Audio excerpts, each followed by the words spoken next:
Hello students, आपका स्वागत है। आज हम समानुपाती के टॉपिक में एक नया चीज पढ़ने वाले हैं।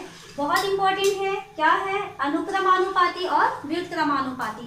तो क्या होता है अनुक्रमानुपाती और क्या होता है व्युत्क्रमानुपाती, इसको समझते हैं। मान लीजिए किसी एक राशि के मान के बढ़ने से दूसरी राशि का मान भी बढ़ने लगता है, तब हम इस प्रकार के संबंध को कहते हैं अनुक्रमानुपाती। या एक राशि के मान को यदि हम कम कर देंगे तो दूसरी राशि का मान भी यदि कम हो जाता है तो वो अनुक्रमानुपाती, यानी वहां पर सीधा सीधा असर होता है। पहले वाली की वैल्यू को बढ़ाएंगे तो दूसरी वाली की वैल्यू बढ़ जाएगी, और पहले वाली की वैल्यू को कम करेंगे तो दूसरी वाली की वैल्यू कम हो जाएगी। जैसे अगर हम एग्जाम्पल लेते हैं, मान लीजिए हम दुकान गए हैं। यदि हम दुकान में गए और हम पेन खरीदना चाहते हैं, तो पेन खरीदेंगे तो हमें उसकी कुछ कीमत देनी पड़ेगी। तो यदि हम एक पेन खरीदेंगे और अगर एक पेन की कीमत 5 रुपए है, ठीक है, अगर हम 2 पेन खरीदेंगे तो हमें कितना देना पड़ेगा? 10 रुपए। 3 पेन खरीदेंगे तो कितना देना पड़ेगा? 15 रुपए।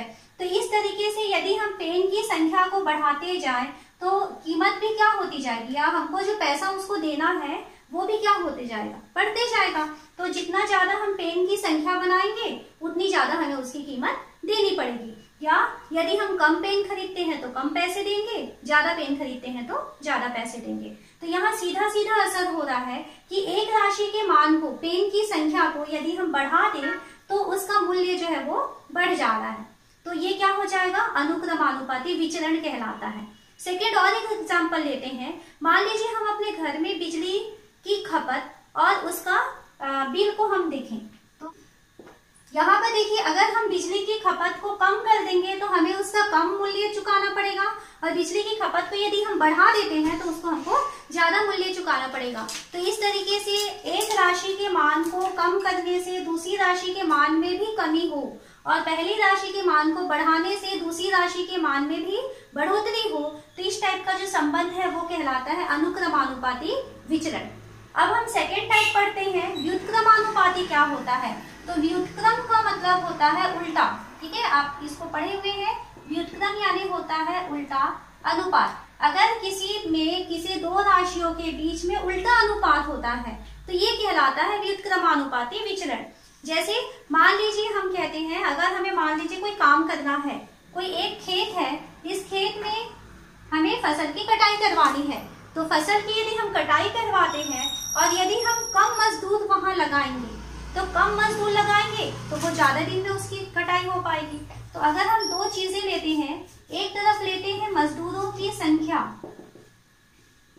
और दूसरी तरफ हम इसकी तुलना करते हैं दिन से, यानी जितने दिन में हमारा वो खेत की कटाई हो जाती है। तो मजदूरों की संख्या को यदि हम कम करेंगे तो हमें ज्यादा दिन काम करवाना होगा, और मजदूरों की संख्या यदि हमने वहां पे ज्यादा लगा दिया तो हमें वो काम जो है वो जल्दी कंप्लीट हो जाएगा। तो क्या हो रहा है, एक राशि के मान को यदि हम बढ़ा रहे हैं तो दूसरी राशि का मान कम हो जाता है, और पहली राशि के मान को कम कर देते हैं तो दूसरी राशि का मान बढ़ जाता है। तो इस टाइप का जो रिलेशन होता है उसे हम कहते हैं व्युत्क्रमानुपाती विचरण।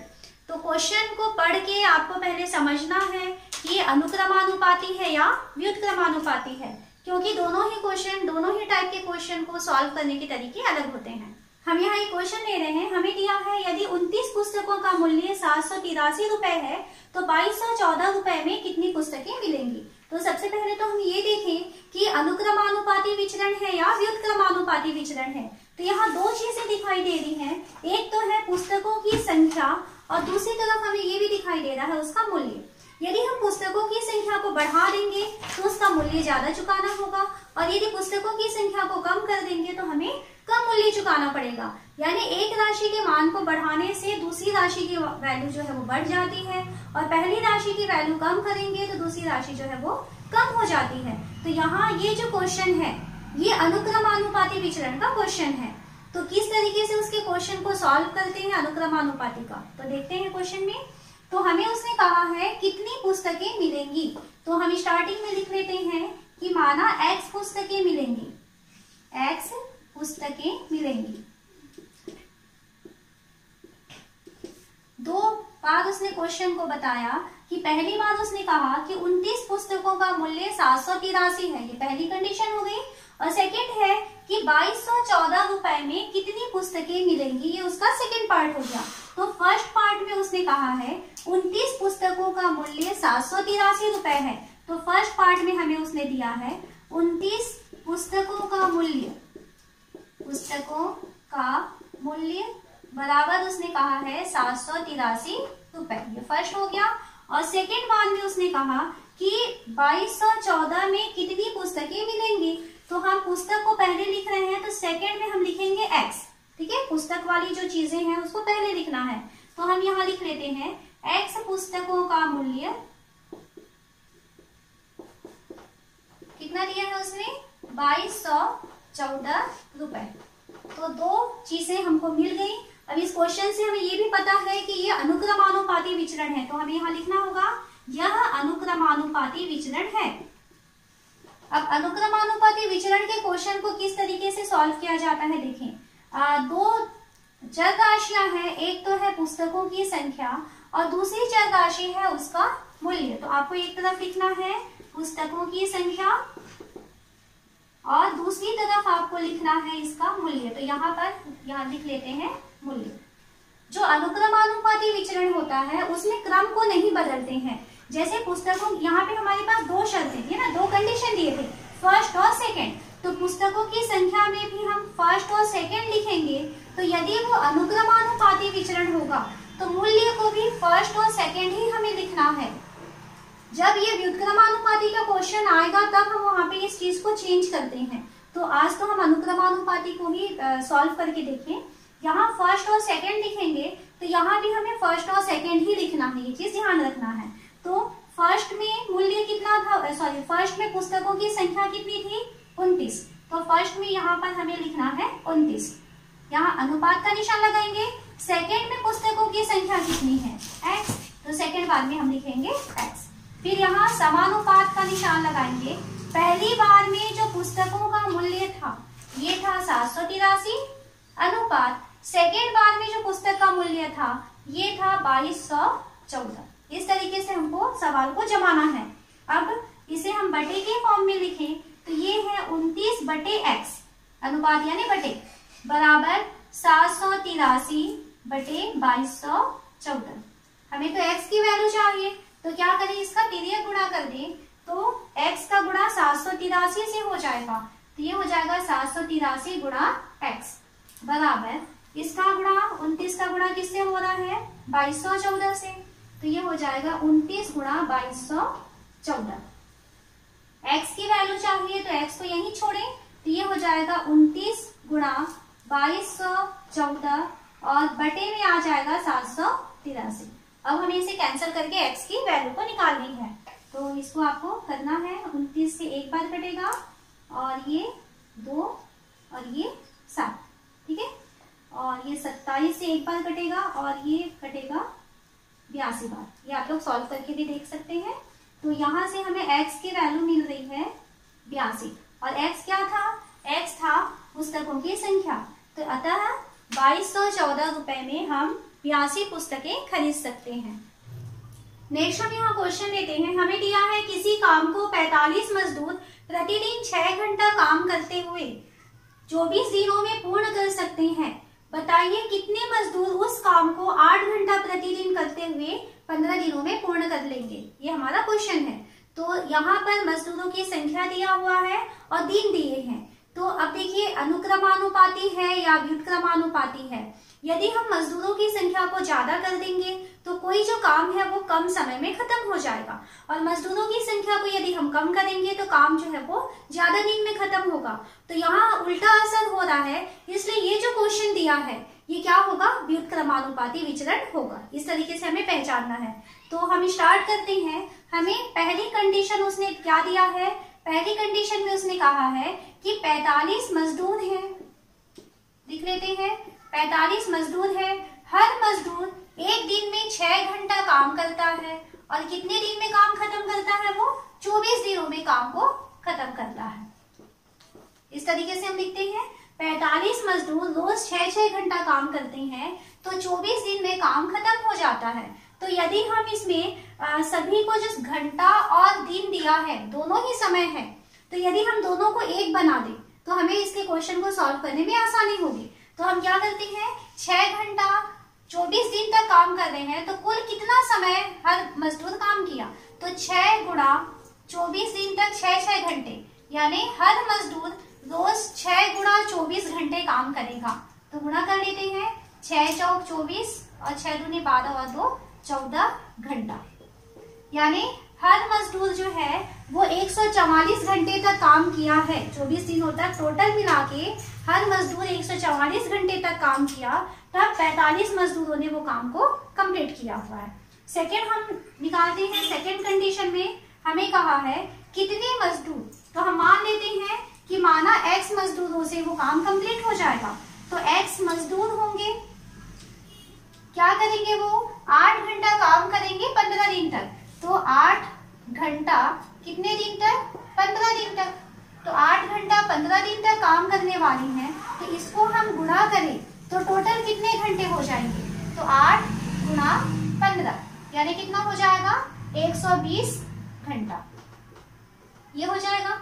तो अब मजदूरों की संख्या है और दूसरी तरफ आ रहा है समय, या जिसको हम दिन कहेंगे। तो अगर मजदूरों की संख्या कम होगी तो ज्यादा समय लगेगा, और मजदूरों की संख्या ज्यादा होगी तो कम समय लगेगा। तो क्या होगा, यह व्युत्क्रमानुपाती विचरण है, व्युत्क्रमानुपाती विचरण है। इस तरीके से हमको लिखना है। तो व्युत्क्रमानुपाती विचरण को कैसे करते हैं, दो चर राशियां आ रही हैं, एक तरफ आ रहा है मजदूरों की संख्या और दूसरी तरफ आ रहा है समय। ठीक है, समय किस में दिया हुआ है, हमें घंटे में दिया है, तो इसको इस तरीके से लिख सकते हैं। तो मजदूरों की संख्या में देखिए, क्योंकि व्युत्क्रमानुपाती है, व्युत्क्रम का मतलब होता है उल्टा, तो इधर हम 1 और 2 लिखेंगे, तो यहाँ पर इसको उल्टा लिखना है आपको, 2 और 1। इसके पहले क्वेश्चन में हमने क्या किया था, जब वो समानुपाती था या जिसको अनुक्रमानुपाती कहते हैं, तो यहाँ 1 2 लिखे थे, तो यहाँ पर भी 1 2 लिखे थे। आप पिछले क्वेश्चन में जाके देख सकते हैं। तो ये क्रम नहीं बदला था, जबकि जब ये व्युत्क्रमानुपाती होगा तो ये वाला जो क्रम है ये बदल जाता है। सेकेंड को पहले लिखेंगे, फर्स्ट वाले को बाद में लिखेंगे। तो पहले में मजदूरों की संख्या कितनी है, 45 अनुपात, सेकेंड बार में मजदूरों की संख्या कितनी है, x समानुपात, सेकेंड बार में समय कितना है, तो सेकेंड वाले का समय देखो कितना दिया हुआ है, 120, और उसके बाद पहले वाले का समय, तो पहले वाले का समय 144, दोनों का घंटे वाले समय को हम लिख रहे हैं। ठीक है, तो व्युत्क्रमानुपाती में क्या ध्यान देना है कि ये जो बाद वाला जो राशि है उसको हमें क्रम को बदल के लिखना होता है अगर व्युत्क्रमानुपाती है तो। अब इसको सॉल्व करने का तरीका सेम वैसा ही है जैसे हमने पहले किया था। 45/x ये हो जाएगा 45/x बराबर 120/144। हमें x की वैल्यू चाहिए, तो x इक्वल टू हो जाएगा, यहां से देखिए क्या हो जाएगा, 45 का गुणा हो जाएगा 144 से और बटे में आ जाएगा 120। इस तरीके से पक्षांतर करेंगे इसे। तो इसको सॉल्व करते हैं, तो 15 तिया 45 और 15 अट्ठे 120, और कटेगा ये 8 से काटते हैं इसे, 8 एकम 8, और यहाँ देखिए 144 है, तो 8 एकम 8, और कितना बचा है यहाँ पर 6 बच गया, तो 8 अट्ठे 64।